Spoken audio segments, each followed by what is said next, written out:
একদল খাইছে আরেক দল খাওয়ার জন্য রেডি হয়ে আছে। এই কি কথা বললো হুজুর? বিএনপি নেতাদের সবার ঘুম হারাম হয়ে গিয়েছে। মিজানুর রহমান আজহারী তিনি টাকার বিনিময়ে তার বিভিন্ন অঞ্চলে গিয়ে তিনি ওয়াজ করেন। মিজানুর রহমান আজারি টাকার বিনিময়ে ওয়াজ করে। তুমি যে এখানে এসে কথা বলো, তুমি কি এমনি কথা বলো নাকি টাকা তোমাকে কথা বলায়? মূলত কথা হচ্ছে টাকা পয়সা এগুলো কিছু না। মিজানুর রহমান আজারি হুজুরটাকে সারা বাংলাদেশ কাঁপে, আর তোমরা মিজানুর রহমান আজারি হুজুরের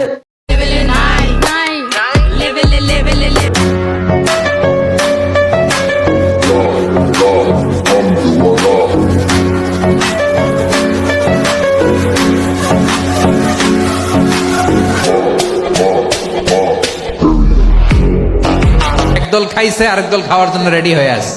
মিজানুর রহমান আজারি হুজুরের কথা মনে হয় আমাদের বিএনপি নেতা আইদের গায়ে লাগছে। আগে ওরা খাইছে এখন এরা খেতেছে না, কি বলছে? এক আমাদের মিজানুর রহমান আজারি হুজুরের বয়ানে আওয়ামী লীগ বিএনপি বাইরে হচ্ছে দিশেহারা। শুধু তাই না ভাই, বিএনপি নেতা কর্মীরা সবাই কনফার্ম জান্নাতি। আমি বিশ্বাস করি না। সবাই প্রতিদিন 5 ওয়াক্ত নামাজ পড়বে, জিয়াউর রহমানের নামে তফসি পড়বে। শহীদ রাষ্ট্রপতি জিয়াউর রহমানের নাম নিলে প্রতিদিন ব্যস্ত নিশ্চিত। জিয়াউর রহমান জিয়াউর রহমান জিয়াউর রহমান কনফার্ম জান্নাতি, কনফার্ম। মূলত আমার এখন মনে হচ্ছে আমাদের বিএনপি নেতা কর্মীরা, আমাদের আওয়ামী লীগ নেতা কর্মীরা মৃত্যুর পর সবাই পুরপুর করে দৌড়ে জান্নাতে চলে যাবে। আর আমাদের বেগম খালেদা জিয়া হচ্ছে পবিত্র বাণী, তার নাম মুখে নিলে মুখটা পবিত্র হয়ে যায়। বেগম খালেদা জিয়া যার নাম উচ্চারণ করলে মুখটা পবিত্র হয়ে যায়। এবং তার স্বামী জিয়াউর রহমানের নাম নিলে শহীদ রাষ্ট্রপতি জিয়াউর রহমানের নাম নিলে প্রতিদিন ব্যস্ত নিশ্চিত। জান্নাতি। আগে যেমন আমাদের উবাইদুল কাদের কাকু বলতো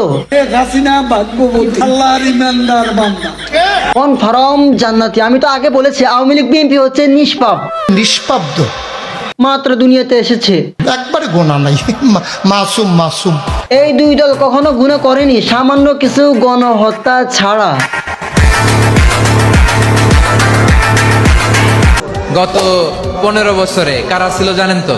হ্যাঁ হুজুর, অবশ্য জানি। গত 15টা বছর আমার নানি শেখ হাসিনা ছিল, যদিও আমি তাকে নমরুদ বলে ডাকি। শুধু ওনাদেরকেই দোষ দিয়ে লাভ নাই। আচ্ছা হুজুর যে বললো ওদের দোষ দিয়ে লাভ নাই, তাহলে কি দোষটা আমাদের? স্বাধীনতার পর থেকে শুধু শাসকের হাত বদল হয়েছে, আমরা কিছু পাই নাই, ঠিক কিনা বলেন? কে বলে কিছু পাইনি হুজুর? আমাদের জামাতের বড় বড় নেতারা পেয়েছে ফাঁসি, দেলোয়ার হোসেন সাইদি পেয়েছে যাবজ্জীবন কারাদণ্ড, আর যারা দেশ চালিয়েছে তারা পেয়েছে কোটি কোটি টাকা। হয়তো আমি কিছু পাইনি। অন্তর্বর্তীকালীন সরকারকে বলতে চাই যে নাটক বন্ধ করেন। 5 মাস পার হয়ে গেল। দাদু, তোমরা আর কত সহ্য করবে? দীর্ঘ 15টা বছর তো তোমরা কিছু খেতে পারোনি। আমরা বারবার বলছি গত 15 বছর বারবার নির্বাচন ক্ষমতার জন্য এত পাগল হচ্ছ কেন দাদু? ইউনূস সরকারকে একটু সময় দাও, দেশটা সংস্কার করুক। এই অন্তর্বর্তীকালীন সরকার কি সংস্কার করবেন? আহা, এত ক্ষুদা দাদু, একটু ধৈর্য ধরো। রাজনীতি দল তো তোমরা একা না। যদি সরকার এই নির্বাচনের ব্যাপারে সুস্পষ্ট ঘোষণা এবং সুস্পষ্ট ব্যাখ্যা না দেয়, তাহলে কি করবা?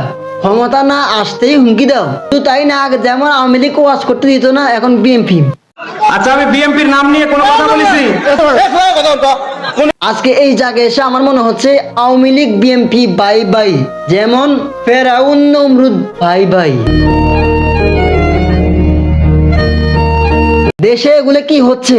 বিএনপির নেতা কর্মীরা চাঁদাবাজি শুরু করলো, এটা আমার কথা না, বিএনপির নেত্রী রুবিন ফারহানার কথা। নানান জায়গা থেকে কিন্তু বিএনপি নেতা কর্মীদের বিরুদ্ধে প্রচুর কমপ্লেইন আসে।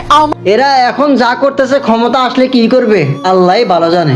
সবাই যে দলই করেন না কেন, বাংলাদেশ কিন্তু 90% মুসলমানের দেশ, ইসলাম রাষ্ট্র চাই। আজকের ভিডিওটাই পর্যন্ত। সবার কাছে কেমন লেগেছে কমেন্টে বলবেন। Thanks for watching. আল্লাহ হাফেজ, সালাম আলাইকুম।